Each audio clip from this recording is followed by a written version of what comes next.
Hello, everybody. It's me, Ross, and welcome back to another edition of the Kings Anglia Fan Social. The season is dead, ladies and gentlemen, but we've got to cover content. We've got to do stuff. So here we are again. I hope you're all doing well. I'm joined by good old Jack, good old Steve, and good old Bloomers as we discuss the 1 year of the USA ownership, all the other bits and bobs, your player of the year, the strike, and also looking ahead to the next 5 games. And of course, we head to Shrewsbury this weekend.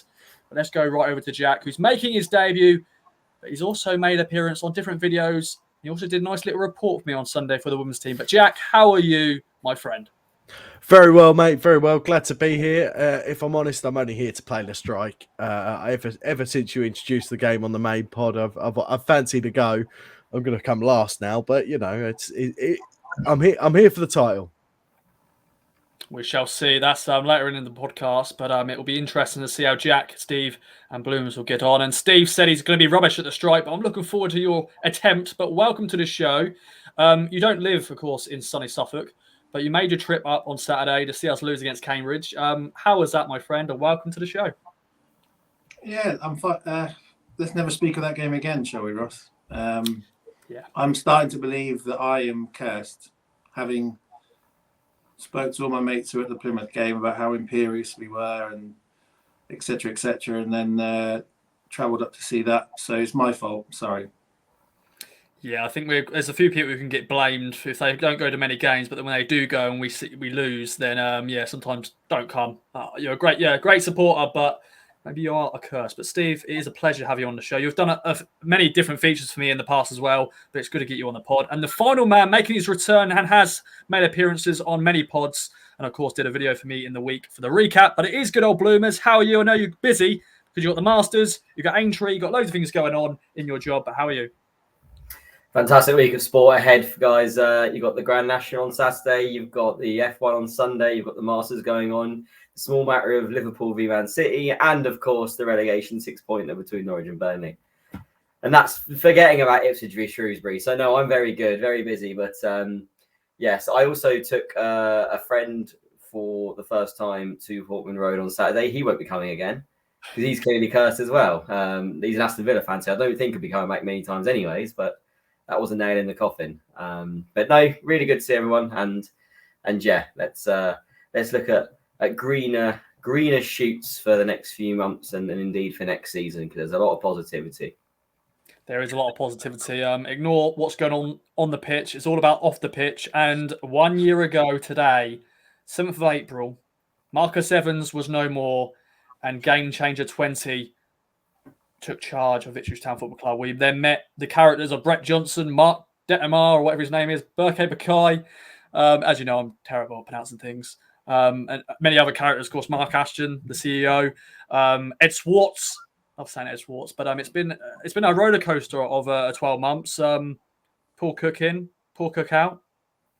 Kieran McKenna's at the wheel. Jack, how would you reflect in one word, and you can expand, of course, on the first 12 months of the ownership? I mean, one word would be interesting. It's piqued my interest. I've really engaged a bit more this year. I've been to plenty of games, probably the most games I've been to in a season, in fairness. But if you gave me more than one word and gave me 3 words, I would put still in 9th, because we are still in 9th in League One. And unfortunately, we're not getting anywhere. Under McKenna, we are looking 10 times better. Cook was not the right man for that job. And as no matter what Ashton has said and says that, we wanted Cook. I just can't see it personally. When you're new owners and you come in, you want your own man. And McKenna seems to be doing the goods right now. But I have thoroughly enjoyed the past year. I'm just ashamed it's ended like it has this past weekend. Indeed. And Steve, can you remember where you were when? Because of course it was rumoured, it was rumbling on for a few weeks, maybe a month or so. But on the day itself, can you remember when it got confirmed? And yeah, it's been a crazy 12 months. I can take an educated guess that I was working from home because it was during lockdown.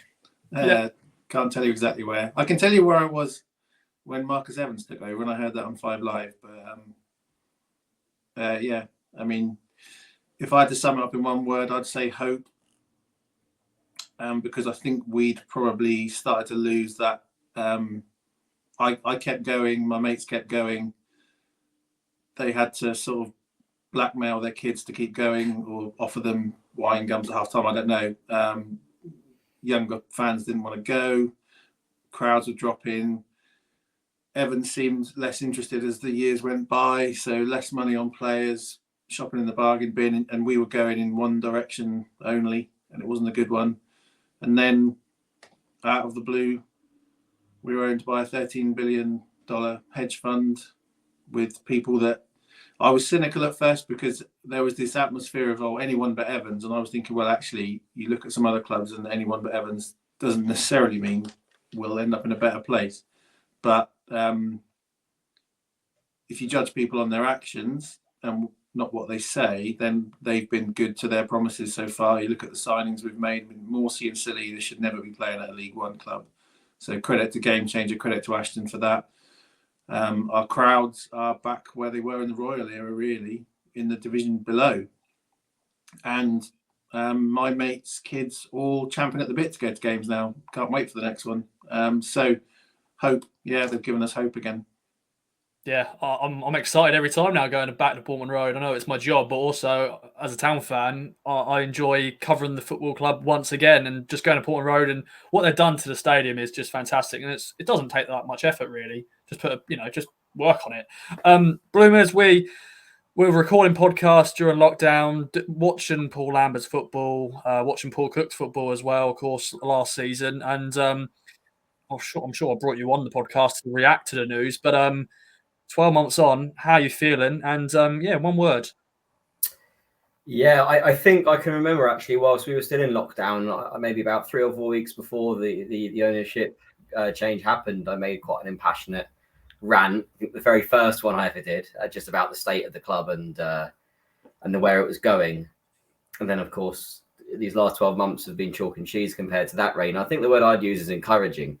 I understand Jack saying still in ninth, because when you look at it, in the black and white terms, we haven't improved on where we were last season, despite all of the changes, all of the turnover, all of the new players, blah, blah, blah. I get that. What I would say as a little caveat is the league this season seems to be, it's backed up. The league this season, in terms of the sort of top 8 or 9 teams, is so much stronger compared to what it was last season and then the season before that in our first year in League One. You can see that 80 points probably isn't going to be enough to make the playoffs this season, which is insane. And at the moment, there's going to be teams probably aiming for 39, 40 points, and that'll be enough to keep them in the division. Where traditionally, I think it was Mick McCarthy who used to say 50 points will be enough to keep you in a 2014 league, which it would. It's the sort of like the mythical 40-point barrier for the Premier League. So just by looking at that, there is no margin for there was no margin for error anyways, and then doubly so because of the start we made under Paul Cook. But look, I don't live in Suffolk either. I've made I totted it up the other day. 10 trips to home games, and then 8 trips to away games, various parts of the country, including with you, Ross, all the way up to Sunderland. So is that something I could have seen myself doing 2 seasons ago? Well, probably not, because I had a different job and I was working weekends. But the point remains that I probably wouldn't have been so invested. But the fact that the groundswell of emotion coming from the new ownership, what they've been doing, the new players, new managers ×2, because the Cook train derailed very, very quickly. But you can't tell me at the start of this season everyone was still happy that Cook was in charge, because they were.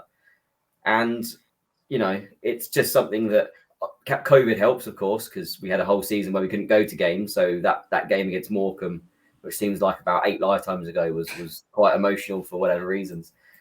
But, behind the scenes, it looks like we've got our shit together. Whether we do or not, still going to remains to be seen. But the little things like the changes outside the stadium, the scoreboard that's going to be put up, the dugouts being changed, the very small, like the fan zone, the very small steps they're taking just starts to create momentum, and it starts to get people interested again. And as Steve said, we're back to sort of Joe Royal-esque crowds of 22, 23,000 becoming regular, which, considering that 80% of the time you're getting less than 1,000 away fans, just shows how much of a chord is being struck at the moment between us lot. So I think that's why I'm so, for once, because I'm not the person that comes to mind when you think of the word optimism, but I am optimistic. And maybe next season is the season. And of course, we say that every year for 20 years. But it looks like for once, all the stars are starting to align. And then there's not one thing that's actually at the back of your head knowing or wishing that it's not going to hold you back than it does for whatever reason, whether it's the manager, players, whatever. So, yeah, it sucks that we're going to be in there for 4 years. It sucks that, we're still not making progress in terms of a league position. But if you compare this 9th place finish to the last one, especially over the last 6 months or 4 months or how McKenna's been here, it really does feel different. And it's difficult to swallow another summer of knowing that it's going to be a 3rd tier season coming up. But, this is the one where we're probably going to be looking towards the best possible outcome for the club. And that's what we all want. That's what we all want indeed. And yeah, it's been bonkers seeing 20,000+ at Portland Road in League One. It's just crazy. But I'm sure that they'll continue that support. And the season tickets are getting sold as amazing. And as Steve mentioned, so many kids now are wanting to go. Before they were going to support the big teams like Man City and all that. But now they're like, you know what? I don't mind going down to Ipswich Town because it's good football. I enjoy myself. Last season, Player of the Year award was very hard to choose because everyone was rubbish. That is our next feature now, is talking about your nominations for the Player of the Year award. Jack, I'll go over to you first, my friends. There's a few names that are very obvious people will choose, but who are your... I'll let you have 3 players you can nominate, and then you've got to pick out of those 3 players. Okay. Well, I'd like to start off with Luke Wolfenden. The man has become a rock under McKenna. So it kind of feels like player of half a season. But I'm very impressed with him. He's looking like the championship player we were told he could be and would be, possibly even Premier League. So for me, he's up there. Then obviously Wesley Burns is just... he's the real sweet Welsh prince in my eyes. Better than Edwards or anything. He's been unbelievable. But my only criticism on him is actually, I think his crossing and stuff could improve. I genuinely, the end product isn't actually that good. Yes, he's scored a lot and assisted a lot, but genuinely, he gets in those positions so much more often than the stats say that he could do better. But my actual answer has to be Janoy Donatian.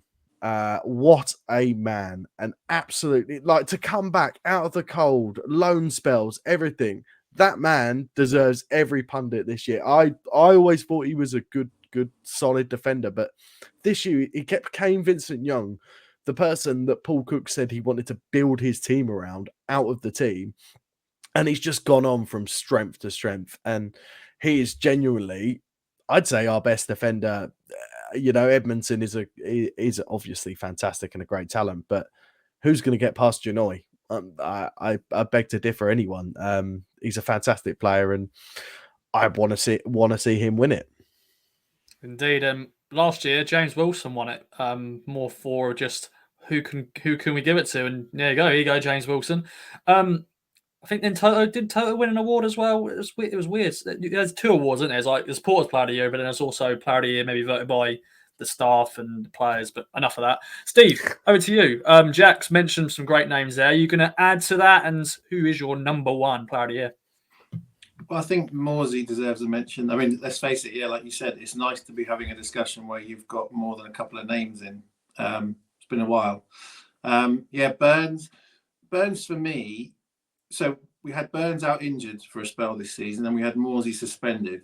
And we missed, the stats tell you we missed Burns more because we went on a pretty poor run of results when he was injured. Whereas when Morsey was suspended, I know we were all angry about the circumstances, but we won 3 out of the 4 games we're missing him. So, but I agree with Jack. Burns needs to work on his end product. He's got a good amount of goals and he's got a good amount of assists, but he could have had more and he should have had more.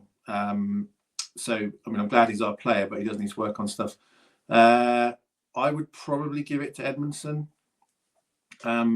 Just how many times in recent years have we bought a player who's been hyped and then they've fallen flat on their face or just not delivered? And he's been an absolute rock. And when I go back to the Bolton game, I know that was his debut, so you can't really blame him for it. really. But we were an absolute mess.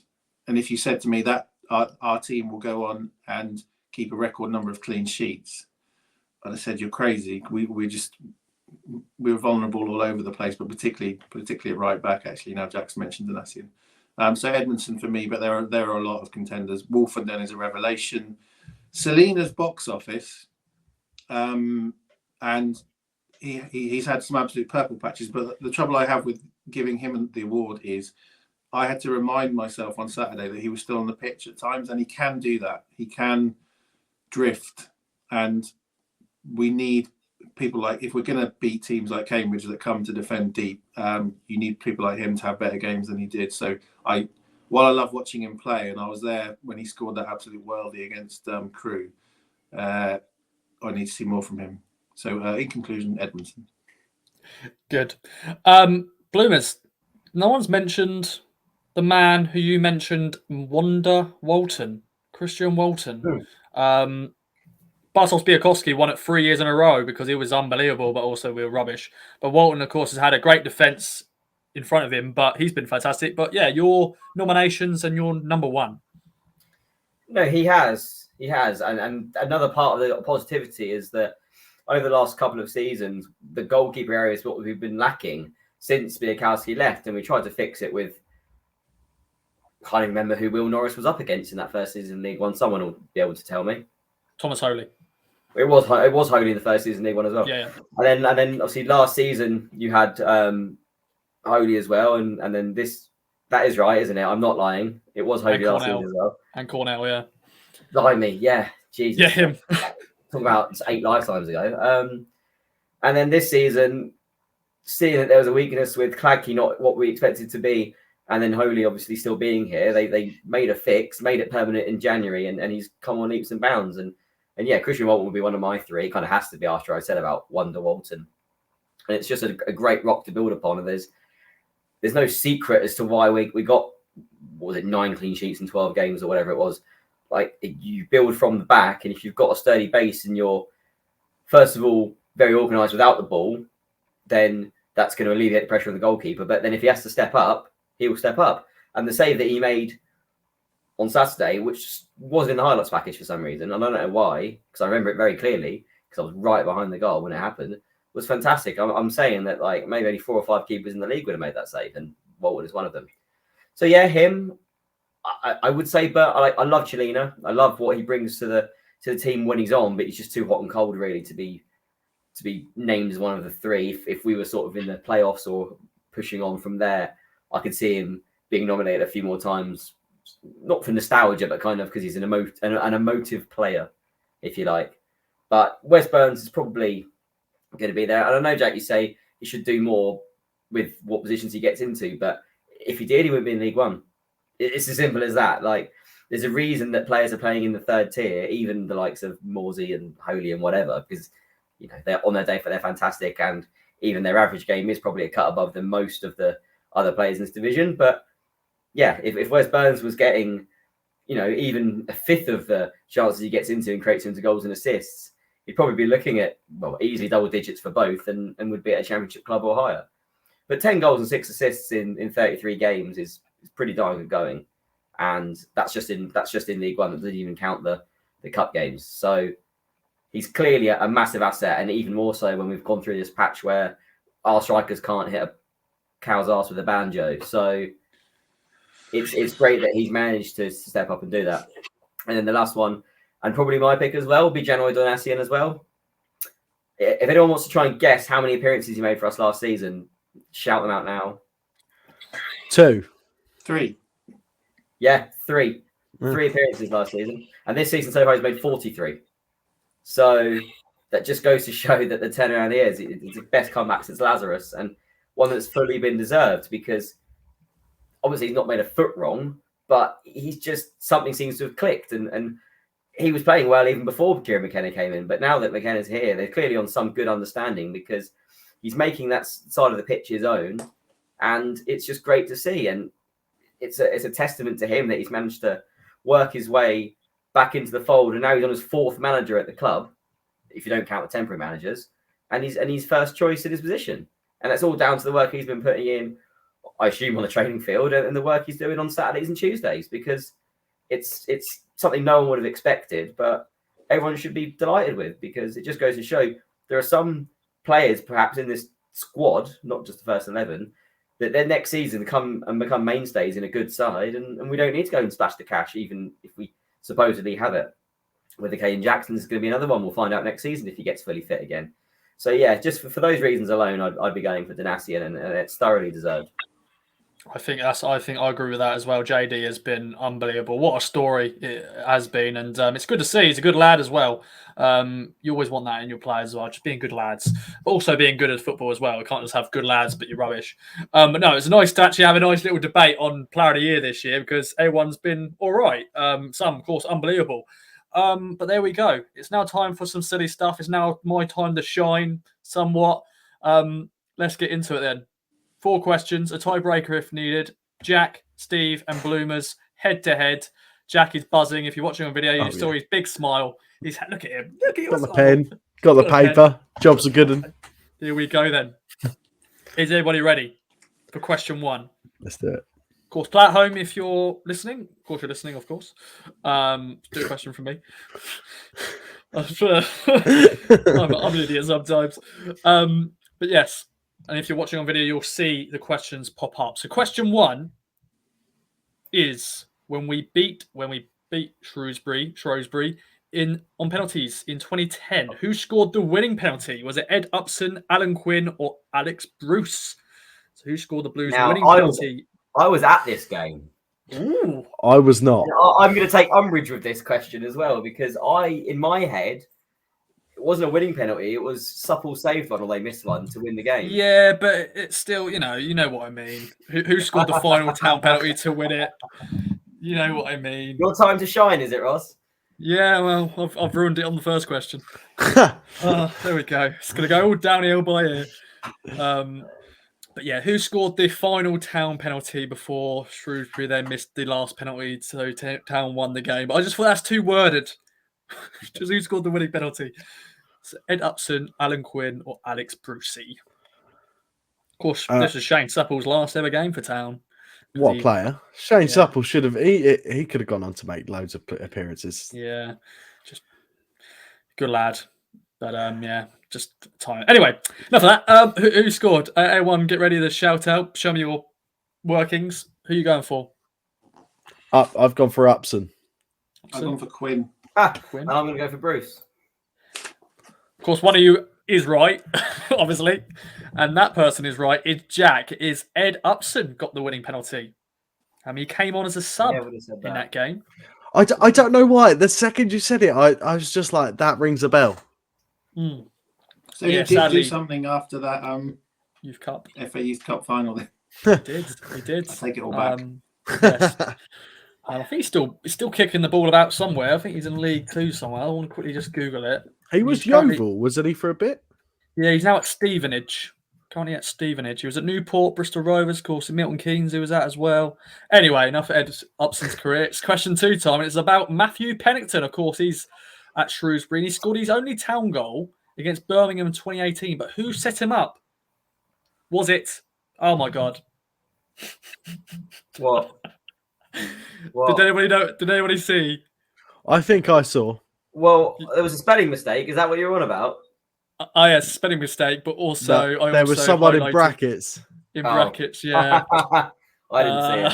If no one, I didn't see it either. Actually, no, I didn't see it. No, I definitely didn't see it. If it helps, I would have gone through him anyway. Yeah, maybe I can change the question. He scored his only goal against Birmingham. Against Birmingham, it was a 2-2 draw. He got sent off in that game, funny enough, which is it's hilarious. You score and then you get sent off. But let me work on a different question.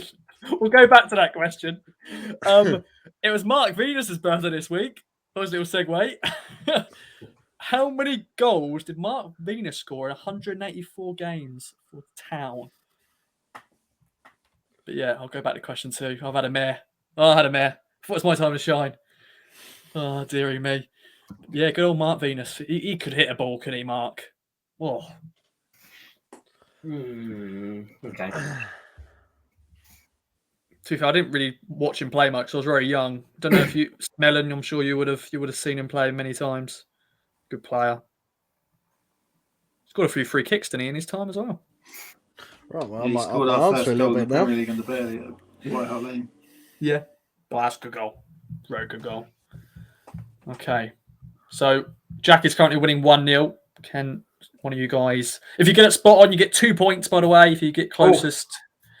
So yeah, I forgot to say that. But if you get your closest, you get just a point. Okay. Right.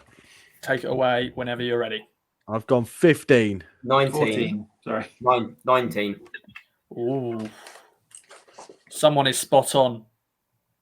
So 2 points is up for grabs here. And that man is Bloomers. It is 19 goals in 184 games. So Bloomers makes it 2-1-0.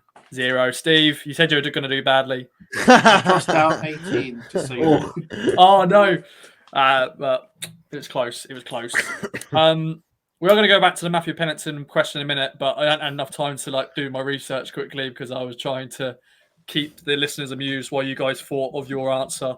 But question 4 is on Frank Yallop, and is also his birthday this week. And of course, part of the kind of connection with the US ownership because he knew of the guys. Yeah, he made his final town appearance in the Anglian-Italian Cup semi-final against Port Vale. We lost the game, but who did he replace in that game to make his final appearance? Was it Adam Tanner, Alex Matty, or Klaus Thompson? That's a little question there. Someone like David's going to be screaming at the radio right now because he'll know it. But I don't know, I don't know. I haven't got a clue. No, not one clue. Steve may have a little butchers, maybe. It is a very strange question, Right. really. But I thought Okay, it was a I've good got my answer. I've got my answer. question. Okay, everyone ready? Take away. Tanner. Maffy. Thompson. We've all got the difference again. Ooh. Obviously, one of you is right, and it is Adam Tanner. It was Adam Tanner, Steve. So Steve has got back in it. And we are going to go to the Matthew Pennington question. It won't come up because I don't have enough time to type it. But I will still talk about his first goal. But what minute was it in? It was in the first half, but what minute was it in? Ward set it up just so you all know because I saw that come up. Yeah, this was the original question, of course. He scored who set him up, and of course I kept Ward bracketed because I was an idiot. And I said, fun fact, Pennington also got sent off. And as you can see, I spelt it wrong up there because I rushed it. But yeah, 2-2 draw. We're 2-0 up at half time, and Pennington scored the second goal. So nice little another clue for you. So if you get it bang on, you get 2 points. If you get closest, you get a point. So Steve can possibly steal it here to make it. If you get this bang on, you're a football pervert and you know far too much. Yeah. Yeah, he got sent off in the 88th minute. And then Birmingham, of course, made it 2-2, but they're already 2-2 by that stage. I can't actually remember why he got sent off. I'm trying to look quickly. I don't know. Yeah, anyway. Right, I'm ready. Go ahead. All right, I've gone 36. 87. 29. Ooh. Ooh. No, none of you got it bang on, Okay, but it well, that's is 41. Ooh. For Steve. Oh, Steve makes it 2-2. Jack, you've lost. Yeah. No, good. I told you. it's fine. It's fine. It's fine, Jack. It's not good, fine. It's not fine. fine. It's not okay. No, it's not. Good effort. Good effort. You got the first question right. All right, then. We are going to need a tiebreaker, and the tiebreaker is here. Bloomers versus Steve. Jack, you can still play if you want. But let's see how you get on. So how many goals have Town scored against Shrewsbury Town in 28 games? So, of course, a lot of those games have not been recently because we haven't been in the same league. I think most of the games were back in the 80s. If I get this bang on, I win, right? Oh, it depends if Steve and Bloomers are happy to gamble. Well, I'd get 2 points. It's not gambling if you don't get anything back from it. Yeah. Oh, you win, don't you? You win. You overly win. I get more of a chance to win if there's not 3 people playing. Yeah, that as well. No, he can take it outright if he gets the minute correct. He gets the number of goals correct. Yeah. Okay. No, I don't got Okay. it. All right. We'll start. Who do we start with? We'll start with Stephen Bloomers because they are head, but then we'll go to you, Jack. So let's see. Go ahead, Steve Bloomers. I've gone for 42. Oh, 66. Ooh. I went 21. Ooh. I imagine 28 there's games. some 28 nil games. draws in there. We never Yeah, smashed them. There was a 0-0 draw last season. Exactly. But then we beat them 3-0. Okay. But there's 3 of my goals gone. My There's guess also- is based on us hammering them in the 1930s or something. Yeah, 88, we beat them 5-1 at their place. Well, we beat them 5-1 in 1957. Yeah, I went out with my 21. you're kidding me. That's fine. Don't worry. It was 3-3 in the, as I said, in the penalty shootout. You know, it was 3-3 before we went to the shootout. But the correct answer is 50. So Bloomers has won. So there we go. Well done. Well done, Bloomers. Your prize is you won this week. Can I Well come done. on again next week? Is that my prize? Oh, do you know what? We could make that as a rolling thing. If you win the strike, you come on. Just for that, you just make that appearance. You come on quickly to do the strike to battle for the crown. You don't want me. I'm not gonna be making the trip to Shrewsbury. So you need to get some committed folks that are. I'm sure there's some of them. There is. Not There here. is. No, Yeah, not here. I know good old Bono who will be listening. He's going because he's a good lad. And there's a few other, of course, Kings of Anglia Army who are heading up their way. Of course, got the Welsh posse in Welsh Mark and also good old sweet Welsh Prince Harvey. You going, Steve? You going? No, I'm just saying that the Southwest Yes. branch. Yes, they are. I'm working sadly, but I wanted to go because I've not been before to their ground.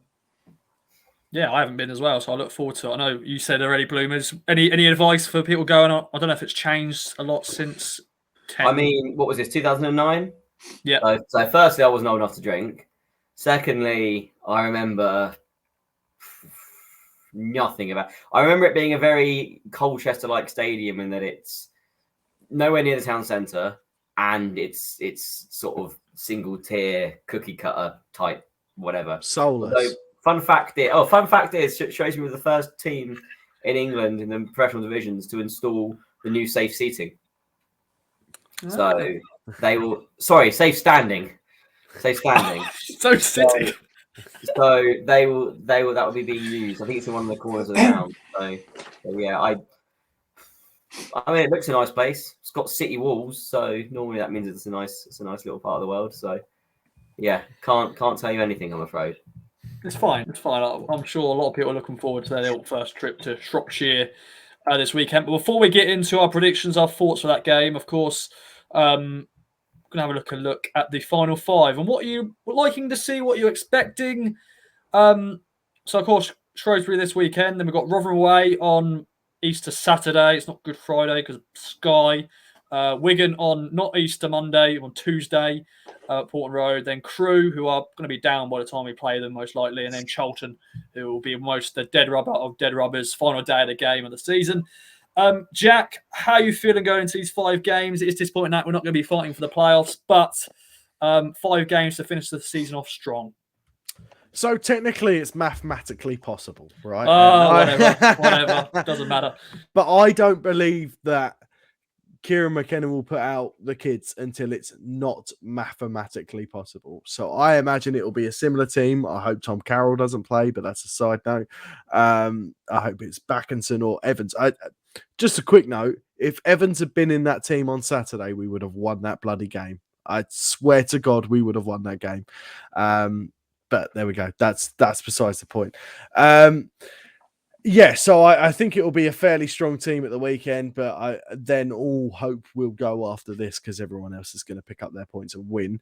And then I want to see the kids. I want to see Simpson up front because no other striker is scoring. I want to see possibly Humphreys come off the bench, Baggett at the back, but who do you take him out for? I guess maybe Burgess, as he hasn't been in the team that long.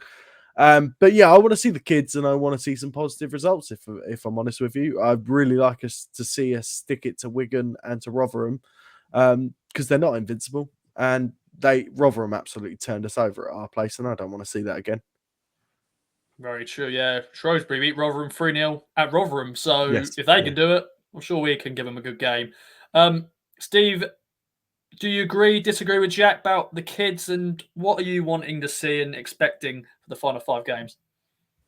I'll agree with Jack that I tell you what I don't want to see is Tom Carroll playing for us. I made a point of, I guess, following him when I was watching on Saturday because I'm interested in him as a player because he's got this Premiership pedigree. But I've never seen someone go backwards and sideways so often or give it away. Those were the 3 things he did.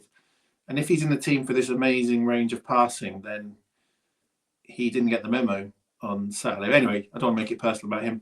I would like to see some of the young players. I would like to see them have earned the right, though. I don't want us just to chuck people in because the season's over and, they deserve to have 10 minutes off the bench. Baggett, I would really be interested in to see. I noticed that in some games recently, he's warmed up. Everyone's gone back in after the warm-ups, but he's stayed out on the pitch. I think they rate him. I think they can see something in him, and I would like to see him in the first team. Humphreys, well, Kieran Dyer says he's the second best midfielder at the club, so let's have it. Let's see. Simpson's an interesting one because obviously I live in Bristol. I've got quite a few mates who support Swindon, go every week. I mean, they were sad when he came back, but when I asked them about him, they say, look, he's got a lot to learn. He's still very raw, pace to burn, very strong, still very, very raw. So it's interesting what's happened with him, isn't it? And you don't know whether it's bad agent advice or whatever. But yeah, I'd like to see him get some time. Overall, I just want to see momentum carried into next season. Momentum's really important. Yeah, we're not going to finish in the playoffs, are we? But I wouldn't want to see. We've been on an amazing run when you look at the results. It's like 3 defeats, I think, since McKenna's come in, which is incredible, really, compared to where we were before. So I don't want it to just fizzle out as people are looking at season tickets. And I think we talked about attendances earlier. I think Mix last season, our average crowd was something like 17,000 or just over.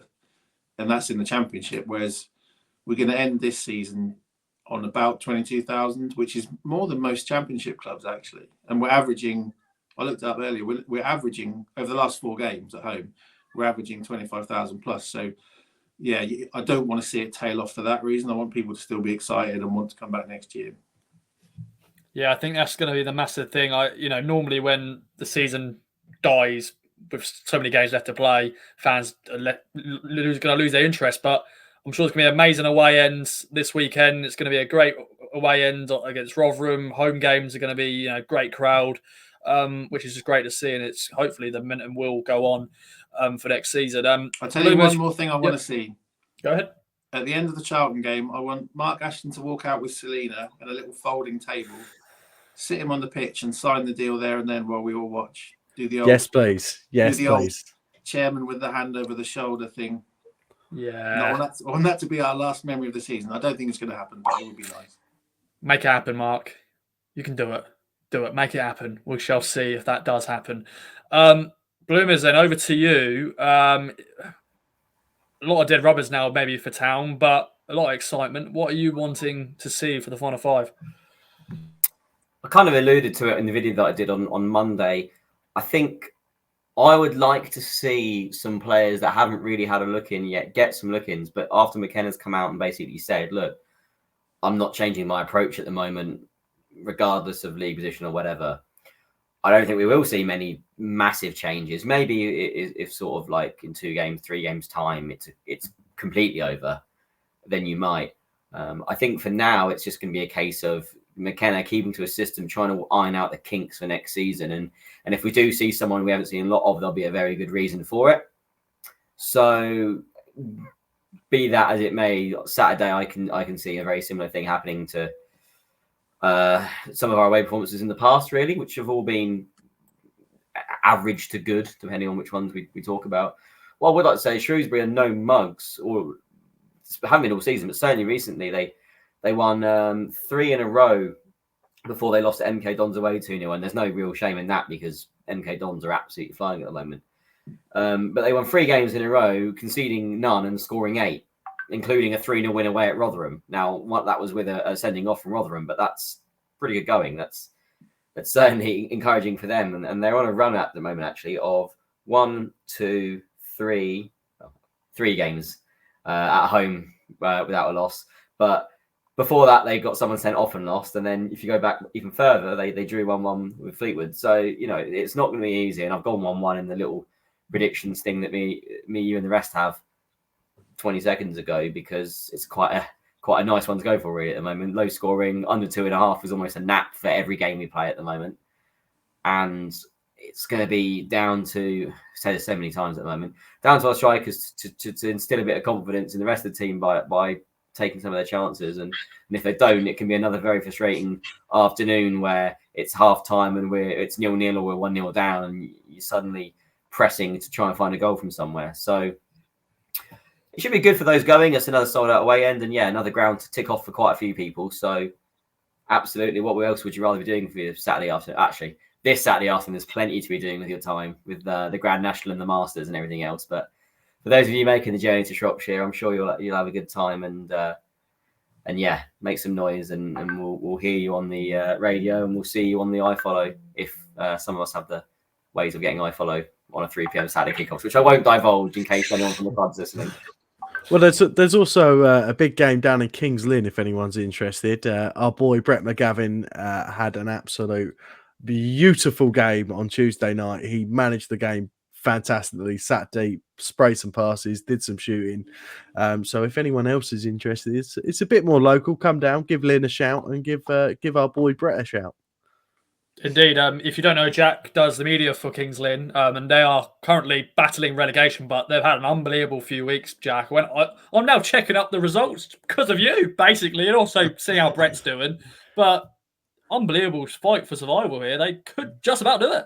3 points is proper exciting. Like, honestly, it's proper edge of your seats, non-league stuff. It's brilliant. It's great to see. And you just never know. You genuinely never know. 3 points off safety at the minute. So yeah. And our boy Brett is doing us proud. There's no doubt about that. Whether he gets a contract at Town, I don't know. We'll see. We shall see. But no, I'm looking forward to that. And I think you've got to support your local teams. If you can't go away from home, and if you fancy watching a bit of football, and if you live nearby, go ahead. But Jack, getting your prediction now for the Shrewsbury game. What do you reckon it's going to be like? Last week, everyone was predicting 3-0s, 4-0s against Cambridge. Then we found out what happened. Shrewsbury are sort of similar sort of side. They're 16th. They're pretty happy where they are. They're not going to get relegated. They're not going to fight for the playoffs. They're just happy. And I think they're, as Bloomers already said, they're in good form at the moment. They're not no mugs. What do you reckon and your prediction? I could see a lot of Town players being pissed off about last week, if I'm honest. I could see a lot of people being absolutely fucked off that happened in front of 26,000 people at Portman Road. It was an atrocious performance from us, and I could see a lot of them wanting to do right. Like I said, I don't think McKenna will change too much this one coming up. I'm going to go 3-0. Okay. Fair play. I've gone for a 1-0 defeat. If you didn't listen to the main pod, I just feel, but then we'll end the season strong. Don't not worry. I just feel, this is just a weird game. We may just, away form has been okay under McKenna, but I forgot who said it. Was it you, Bloomers? Someone said we've been a bit okay, but average away form sometimes, performances anyway. But enough of me being a negative. I'm still positive. I'm still looking forward to everything. I'm sure we'll still play okay, but Shrewsbury will just shut up shop and they'll score a goal, blah, blah, blah. But Steve, your prediction and how are you feeling for this one? I think we'll win 2-0 for similar reasons to Jack, actually. I think we'll see a reaction from that poor performance at the weekend, I hope. Luco and Chaplin, 2-0, there you go. And Luco's a big one because he's going to be out of contract. Will he get that new contract? Do you think he deserves it? Bloom, let's have a little debate here quickly about Luco because he's coming in and out of the squad recently. What do you reckon on Luco? I'd like to see him. Keep him. Keep him. Yeah, keep him. Keep him. Why not? A good player to have in your disposal if you need it. Yeah, not everyone has to be a utility. Not everyone can be the main man. You need some utility players, and at the end of the day, he's proven it. He will be another year older come next season. I completely get that, but he's shown that on his day he's more than comfortable to do some great stuff in League One, and maybe some experienced heads that sort of have been around the club and know the club for a little period of time will be good, because we had such a big turnover last season and this season that anyone sticking around for 1, 2, 3 seasons actually might have some benefit. Yeah. I'd like to see him possibly dropped alongside Morsey, just to see what could happen with those aging legs type of thing. I think that could be a system that works. Yeah, and Steve, I'd keep him without question. Yeah. Yeah, and what's your feelings, everybody? You can jump in whenever you want about loan players. You know, would you still play them? I know Backerson's sort of, they're looking to possibly buy him. So do you keep playing him? Then you've got Dominic Thompson, Macaulay Bonne, Selena, we know, we love him, and we hope he signs permanently. But what's your feelings on playing loan players when the season's pretty much done and dusted? Thompson, no. Backinson, yes, and sign him. Play him and Evans as a backup and get a new central midfielder in the summer. Bonne, I love the story, but time's done. Selena, as long as he's agreed to sign for us, keep playing him. Yeah, I think Backinson, because I get the impression they might try and buy him. I think it's worth looking at him and getting him more experience. I'm the same with Thompson. In our system, you need people who are prepared to overlap and get a cross in, and he seems to be scared to run beyond the midfield. I don't know why, because apparently he's had some blinders for Brentford in the Premier League. But yeah, Bonne, it would be nice to see him score one more, wouldn't it, in front of the North Stand? Because I was at the Morecambe game, that last minute equaliser, it was a great moment. It would be nice just for sentiment's sake for him to notch another one. But I don't know. It's sad the way it's worked out, really. It hasn't. Bloomers, like the problem with not having planned. 2 seconds. I'm going to answer you in a minute. I've got to answer the door. It's fine. It's live. We're live. We're professionals. But the problem with Matt Penny will have to replace Dominic Thompson, and I haven't been impressed by Matt Penny in his recent appearances. I know there's been a lot of cameos, and he came on Saturday. I just didn't think he was very good. But I can cross it though. I couldn't disagree with you more, Ross. I think Matt Penny is a better player than anyone gives him credit for. He does the stuff well. He can defend. He can get forward. He's our best attacking left back at the club. I've been told. I just don't see it. It's basically the Miles Kenlock situation all over again. But enough of that. No, you're right on Kenlock. He was shit. That is harsh. That is very harsh. Goal he scored at Cheltenham, though. You never see Dominic Thompson doing that. No, but then we lost against Cheltenham. But well, sliding doors. Sliding door. Yeah, it was. Bloody Ben Tozer, why didn't you join Wrexham before you played us that game? But old story. We're going to do a massive podcast. Look at the season, I'm sure, in the future, looking back at the sliding door moments and all that sort of stuff. Bloomers, who's at the door? Amazon. Fair play. You gonna open it? I'm joking. No, it's downstairs. Don't worry. It's not at the door. It's down in the corridor downstairs. Okay. I ain't getting it anytime soon. No, it's fine. Yeah, your thoughts on just conversation we're just having there about the loan players / Penny. Yeah, sorry, I completely disagree with Penny. I can't remember which game it was now. Either Bolton or Sheffield Wednesday away, and he was absolutely dreadful. I think it was the Bolton game. I know no one covered themselves in glory then, but when he was out on that wing, every forward pass he made was completely inaccurate. His positioning was okay, but in this day and I sound like an old man. In this day and age, your players out on the wings, even in the wing backs or left right backs, whatever, they need to be so much more than just a stout defensive presence. And every time he tried to get the ball and drive forward, he was either losing possession or he was just giving the ball away, and it wasn't good enough. And clearly, McKenna's thought the same, because we haven't really seen much of him since. So I don't see him being a part of the team next season, a big part of the team anyways. So that's my stance on Penny. And then for the rest of the loanies, we've got so bloody many. Well, Carroll's a loanee? No, he's not, is he? We all just hope he was. So he's got a short-term contract. It's really hard to do a pile on for Carroll, because I've seen some hot takes on him. Okay, he's not put out trees for us, but I think some people are going a little bit overboard in even on Saturday's performance. It wasn't good. Certainly wasn't dreadful though. Cambridge just had a game plan and executed it perfectly. So, okay, then we're at the end of the podcast. But as always, I'm always going to ask any other business, any other notes to add. Jack, over to you. It's been a great debut. I'm sure we'll bring you back on the pod again soon. Have you enjoyed your first experience? I very much enjoyed it, and I just wanted to say something controversial, that if Paul Lambert had a whole season with this squad, he would have got us promoted, 100%. Oh, you've opened. Oh, I saw Bloomers' face there, and he was like, He would have got us 100%. He would have got us. I thought he was going to say playoffs, and I thought that was going to be controversial, and then he's just spouted. I don't like the man. Like, I don't like him at all, and I didn't want him at the club, but he plays similar football. Remind me what club he's at now. Well, exactly. We could say that we could play that game with all our ex-managers. Not one. We could, but they were the ones we brought up. But genuinely, I believe he would have got us up. He would have with this squad. I'm not invited back anymore, am I? Not after that. It's the end of the podcast. But it's a good debate. It is a good debate, to be fair. Do you want to expand on that, Steve, Bloomers, or should we just wrap it up here? I'll wait for my any other business. Don't worry. I'll just let that slide. Let that slide.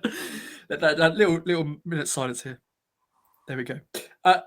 Jack, it's been a pleasure, though, my friend. Thanks for bringing that in. But never time. Thanks for having me. I've really enjoyed it. Top man. Steve, over to you. Any other business?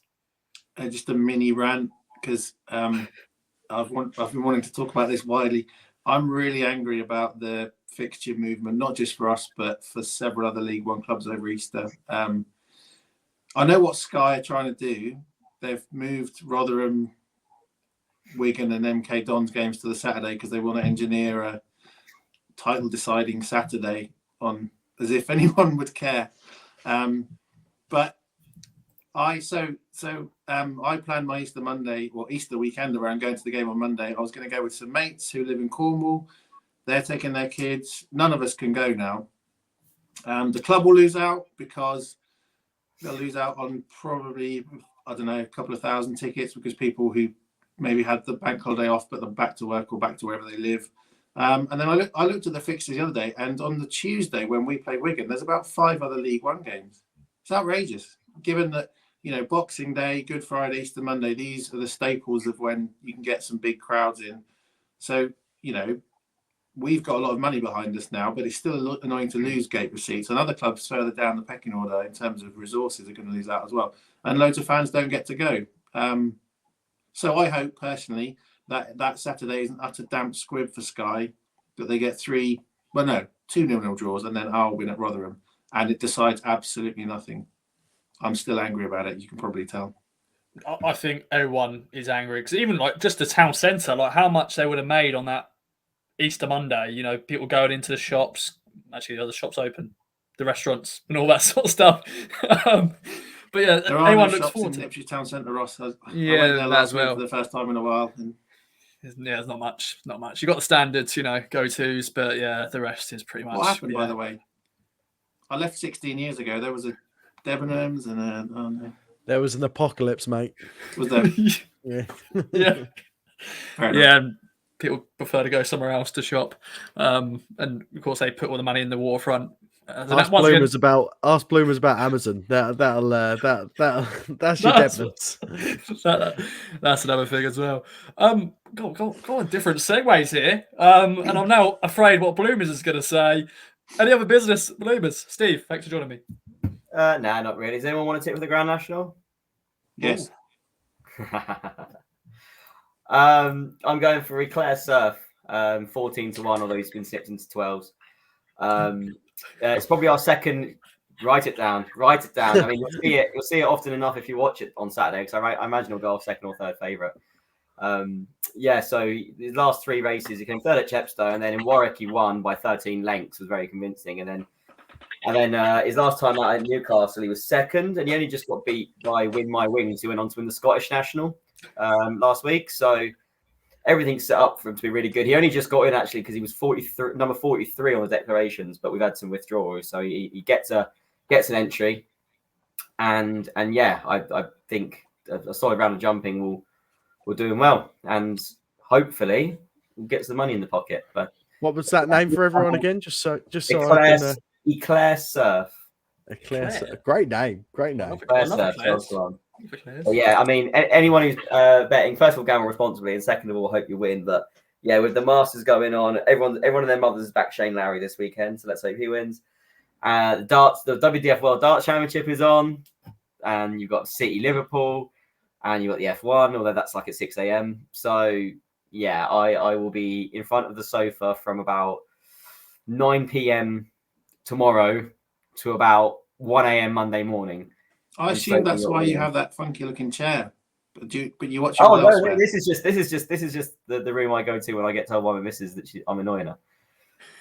So this is just the spare room / office. I'll be up in the living room, booking out my seat on the sofa. Yeah, we bring you a lot on this podcast today and tonight. I hope you've enjoyed it, ladies and gentlemen. You've got some tips there. You got us moaning about no shops in Ipswich and all that sort of stuff. Jack saying that Matt Penny's all right. But yeah, a lot of great stuff.